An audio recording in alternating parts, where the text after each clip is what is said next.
Matthew asked me if I'd just share a few thoughts. He emphasised the few. He did come to our church once and listen to me preach, and he specifically says, I don't want anything near as long as what you done that Sunday when I was in your church. So I'm under authority, so I'll just speak for a very short time. That's okay. And this is a great day. Marriage is a great thing. And that was a beautiful song about we shall be as one.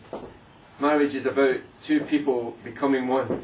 Becoming one. They're an item, but they're more than an item. They are one. They're together.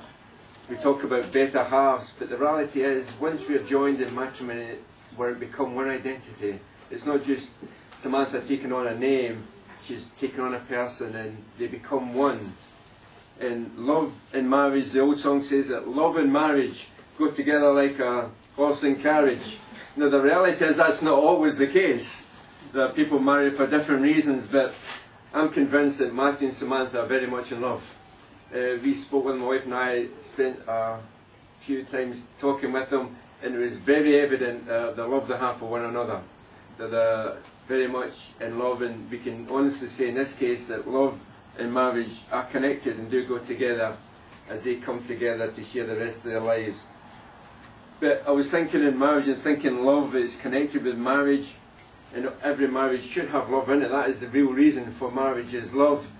And we've all heard of those love is sayings. I think some New Zealand artists many years ago, back in the 60s, do some comic strips. Those of a certain age will probably remember them.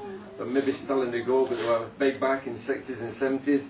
And there were some various ones putting things like love is being able to say sorry was one of these things. Love is being able to say sorry.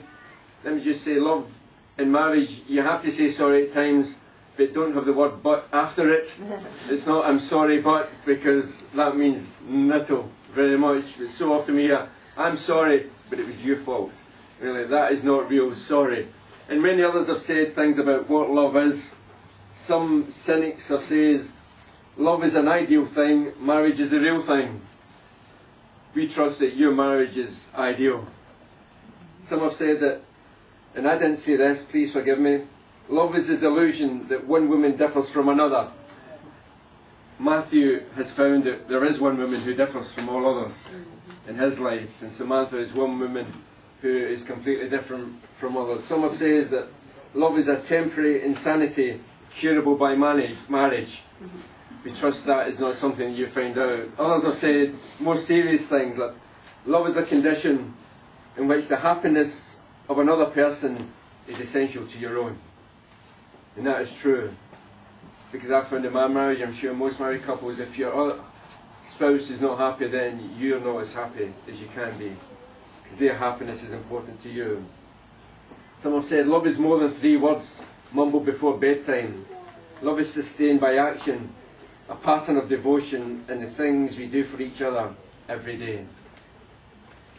Love is a choice you make from moment to moment. Some comedian once says, love is a fire, but whether it's going to warm your heart or burn your house down, you can never tell. We trust yours is warming.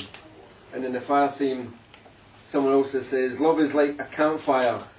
It may be sparked quickly, and at first the kindling throws out a lot of heat, but it then dies quickly.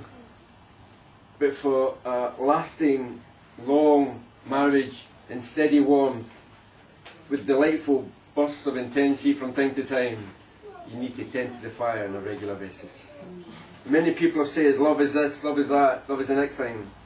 But I'm going to read what the Bible says. The Bible says that love is patient, love is kind, is not jealous, love does not brag, is not arrogant, it does not behave unbecomingly, it does not seek its own, it is not provoked, it does not take into account a wrong suffered, it does not rejoice in unrighteousness, but rejoices with the truth.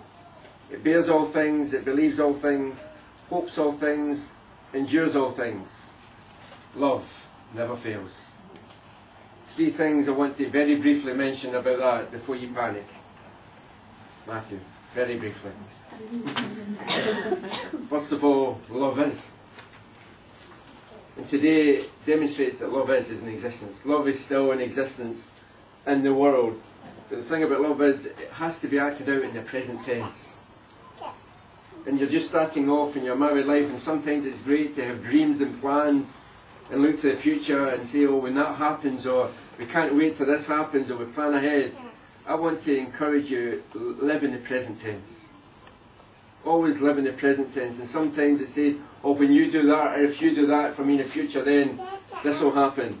I want to encourage you, love is a present thing. Always, constantly, practice every day in the Caesar said and done, but try to live every day as if it's your last day together, and have that intensity of love, because love is not something for the future, it's not something to look back, it's something for the present. Love is in the present tense.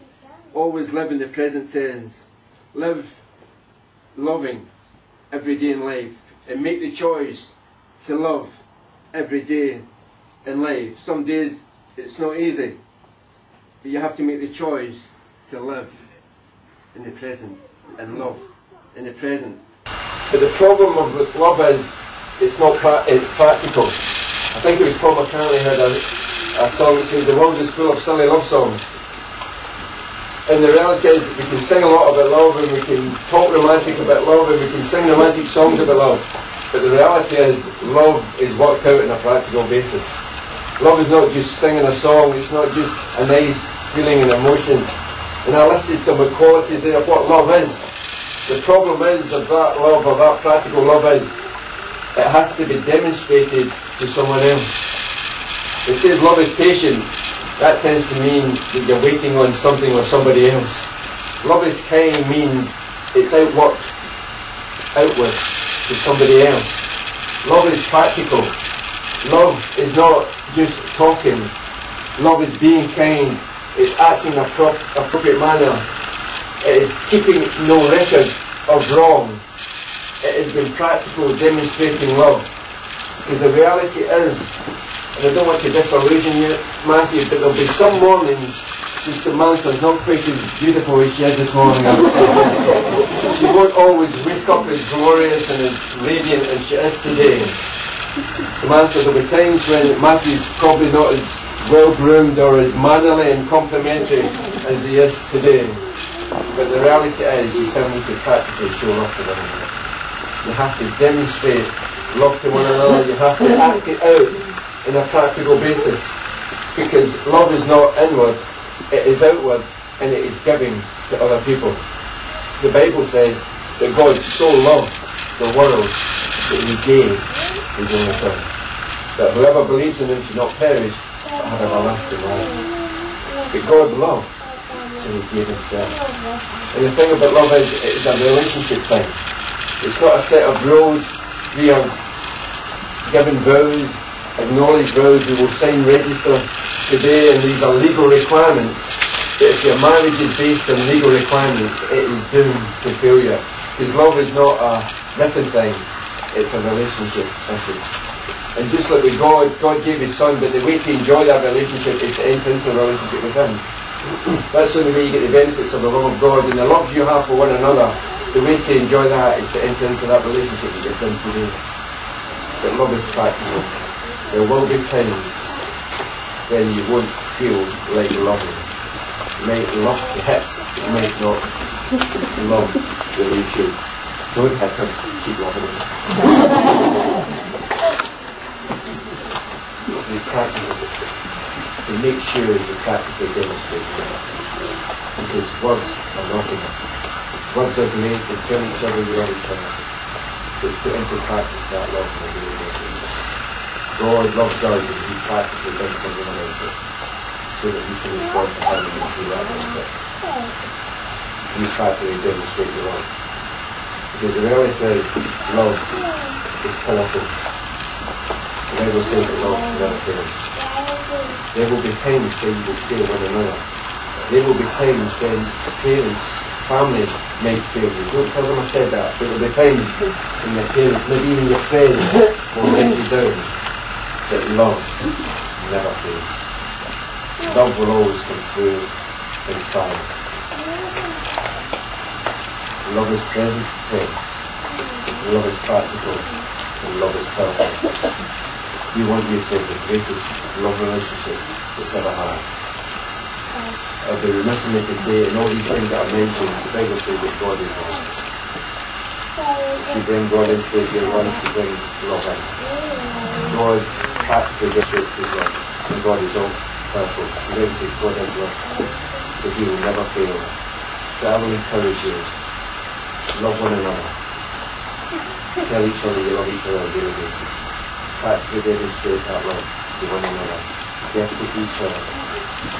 And whatever comes into your life, make the choice to keep loving one another. Because love will bring you through triumphantly over difficult circumstances. But above all, in terms of if you bring God into your equation, God is powerful and nothing should be impossible with him because he loved you with an everlasting. We're about to sing.